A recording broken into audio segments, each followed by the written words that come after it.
Hello friends, and welcome back to my channel. My name is Katelyn from Florals.com, and welcome back to the last episode of my After the Glue Dries series. It has been a crazy 3 months since we started this series, and I definitely think a lot of you appreciated the different topics I went through during this series because we talked about things that are beyond the scrapbook page. We talk about stories, layout management, organization, and I can't believe it's already over.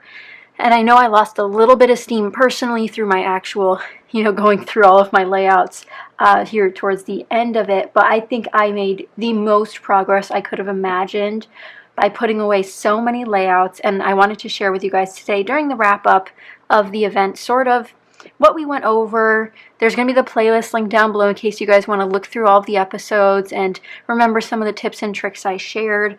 But we really started from the beginning of sorting our layouts because oftentimes we finish it, set it aside, and it goes into one of these boxes. I still have one of these boxes, so I'm not, guilt-free of, fixing all of my habits in 3 months, but I've definitely developed better ones for the things I'm currently creating, and I'll get into that later in this video. But one thing that I've found is I need to keep the layouts together that go together. So in this particular container, I have themed layouts that go in themed albums or have a large section inside another album.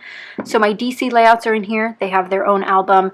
I have a Canada trip in here, has its own section in an album. I had Disney ones in here, but I've since put those away already.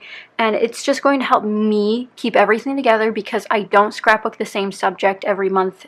Every week I switch subjects like crazy. I also have one of these bins that includes the years, or at least stacks of layouts that are sorted by year/date. Depends on if I know the actual date or not when I'm creating the layout, which I know several of you are like, well, the date's on the back of the photos. I've had several experiences with printing companies, like the name brand ones. Shutterfly's giving me issues, Snapfish, Walmart, Walgreens, where the dates on the photos are incorrect. It's either the order date, the date that I ordered all of them, or it shows two different dates, which I've experienced, and I'm not sure which one's which. That's just my poor memory serving me wrong, but I have lots of issues with those kind of things and just getting photos out of order, and it can be super frustrating, especially when our goal is to sort of create these snapshots of our lives in books. So as we're writing our own stories, we want to make sure that it's in some sort of knowledgeable order. I know not everyone puts their layouts away in order. A lot of my completed albums from earlier in my lifetime, so when I was in high school and college, are in no means no order whatsoever, just a bunch of random layouts in an album. I am generally leaning towards doing chronological storage of my layouts so I can put them away chronologically in the albums. And one of my biggest successes, I think, through this series was realizing the importance of putting them away and keeping them safe. A lot of my layouts are in cardboard boxes, which, depending on where you live, can obviously be a huge threat. If you have hurricanes, if you have natural disasters, flooding, they'll be severely damaged. At least plastic gives them a little bit more salvation, perhaps, if something were to happen. I know there's lots of different techniques out there to preserve layouts and keep them safe and dust-free before they get into an album, but obviously albums aren't safe either, but it does keep them a bit more dust-free since they're in a page protector. So I'm leaning towards more of this plastic route of keeping layouts. I don't have a ton of these containers, but I think they can be really, really useful for storing your layouts like this. And again, I have sticky note tabs in here for the items I still have to put journaling on and put away, but there's a ton of stuff in here of layouts I still need to go through, and that's just the thing. I gave myself 3 months to sort of tackle this project, and while I did manage to start 6 new albums to put layouts away in, thanks to an investment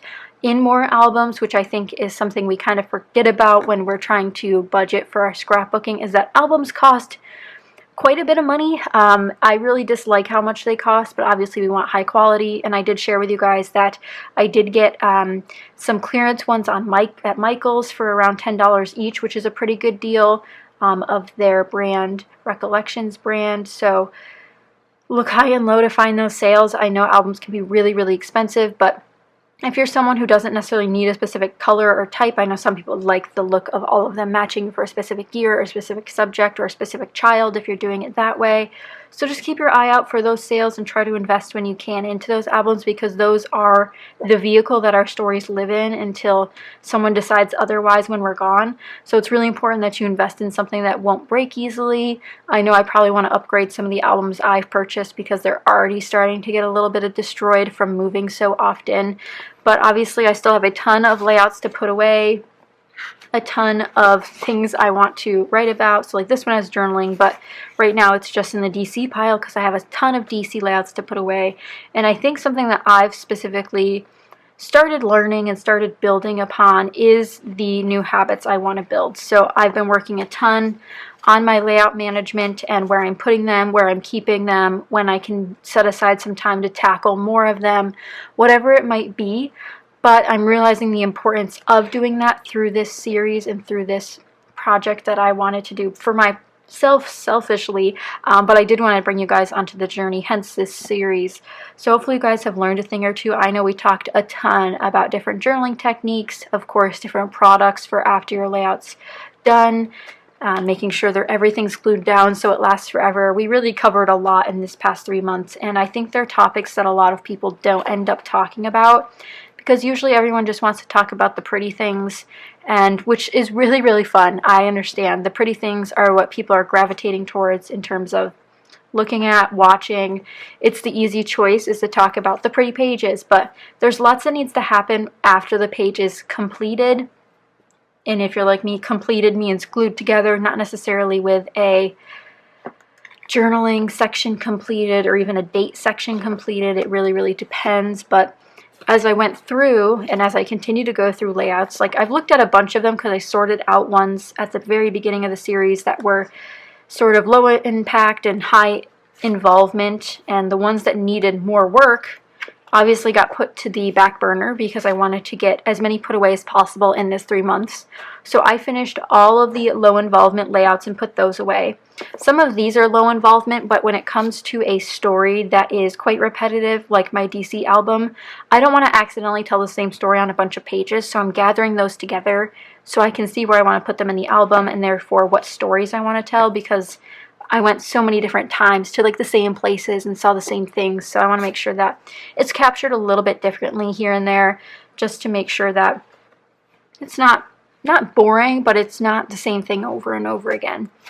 But as you can tell here, tons and tons of stuff going on, and I really, really do appreciate the fact that I've made so many layouts, and I did not count all of the layouts that I put away this month or these past few months, but I know it must be somewhere in the hundreds because I have a ton of layouts I put away, and I have some full albums from 2016 I think I finished filling up. They're not all in order because that one was started long before I started this project, so it was just about getting things in the right places, and I'm really happy with the progress I made in that sort of realm. So with this pile, these are all obviously specific storylines that I wanted to keep together before I finished the journaling and before I put them all away. And like I mentioned earlier, batch processes are something that really works well for me, and I know I've had a few conversations with some of the watchers of those videos saying, how do you get in the mood to journal? I can't do it right after I finish a layout. I totally get that. It really depends on the actual thing that I'm talking about, if I can journal on it immediately after completing it, or if something needs to dry on the layout. Sometimes I've used a lot of liquid glue, so I need those elements to dry before I can go ahead and write on it, or I need mixed media to dry, or Nuvo drops, whatever it might be. Sometimes you can't journal immediately on a layout, and I definitely need an action plan for after that. So what I've done is every month I do a sort of a wrap-up of all the layouts I've created here on YouTube. So when that is done, I've finished filming that, I have the pile of layouts out, I try to journal on them then if possible. I put the ones that need dates in a specific pile because it takes a lot of research to go through my hard drives to find the right dates for the photos and things like that, especially when I've had so many issues with the photo printers giving me the correct dates on the actual back of the photos. So I'm trying to make these batch processes, so I sit down to journal at once. I sit down to glue down a bunch of things at once. So if something needs glue, like this is peeling up, I could add glue under it, and then I'd go through the rest of these in the bin, make sure they're all settled and ready to go. Just break it up into whatever bite-sized chunks you guys need to really make it a fun process for you. But like I said, we went over so many different subjects in this series, and I definitely made a lot more progress than I thought I would. Granted, this wasn't my main focus for the 3 months. I also had a lot of other obligations and fun things going on my channel, but hopefully you guys still learned something, and if you did, be sure to let me know if you would like to see a series like this again where we talk about things outside of the prettiness of scrapbooking, which I think can often be neglected in terms of the online crafty world. We usually don't talk about our struggles as much as we do as our successes, but I think it's important that everyone knows that everyone struggles with certain things, whether it be the journaling, the storytelling, the dating, which I'm very bad at, putting dates on my layouts, and that's not necessarily a scrapbooking sin, but it is sort of like maybe missing the mark in some people's views, right? So I do want to make sure the date's on here somehow so I can remember these memories for years to come, and then they can live in the correct album. And that's something I want to work towards a lot better at being at, because I'm just very poor at writing dates on my layouts, and especially working on my journaling style. I've definitely started daily journaling in a notebook since last month, and I've been working through that, so practicing my storytelling, essentially practicing my inner reflection and understanding of my feelings has been really helpful to help bring that or leave that out of journaling, because sometimes it is a little bit hit or miss about what you actually want in your scrapbook for years to come versus what you want yourself to remember. It's a little bit hard to describe unless you have a specific example, but I do really hope you guys enjoyed. I made a ton of progress. Again, I wish I counted how many layouts I actually put away, but you guys saw the progress over the couple of first weeks of how many low involvement layouts I had versus high involvement. And I still have, I think, 2 boxes of high involvement layouts, and then another one of these with specific storylines involved. So not necessarily high involvement, but they do require some story comparison, so I make sure I'm not telling the same story on 2 different pages that might have related photos. So other than that, I think all the low involvement ones are put away, which was at least one ginormous box. And that took definitely a long time. And if you guys didn't know, all of that fun behind the scenes stuff, me putting away layouts, me struggling with albums, all of that is over on my Patreon behind the scenes videos. And if you sign up there, any of the tiers get at least 4 behind the scenes vlogs a month. And I think it's really fun to see the other side of me, which is not nearly as put together as my on-camera presence is here on YouTube, where everything's a little bit more cleaner and a little bit more to the point. But if you guys want to see more of that, you can check out Patreon, link down below. But since we've now hit the end of After the Glue Dries, I do really hope you guys enjoyed, and I am really looking forward to the next series, which will be September, October, and November. So make sure you are subscribed and have notifications turned on so you guys can see that announcement video as soon as it drops in September. But it should be really, really fun, and it's not as in-depth as this specific series was, and I think we'll get back to a little bit more of the fun stuff, which I know several of you guys also really like.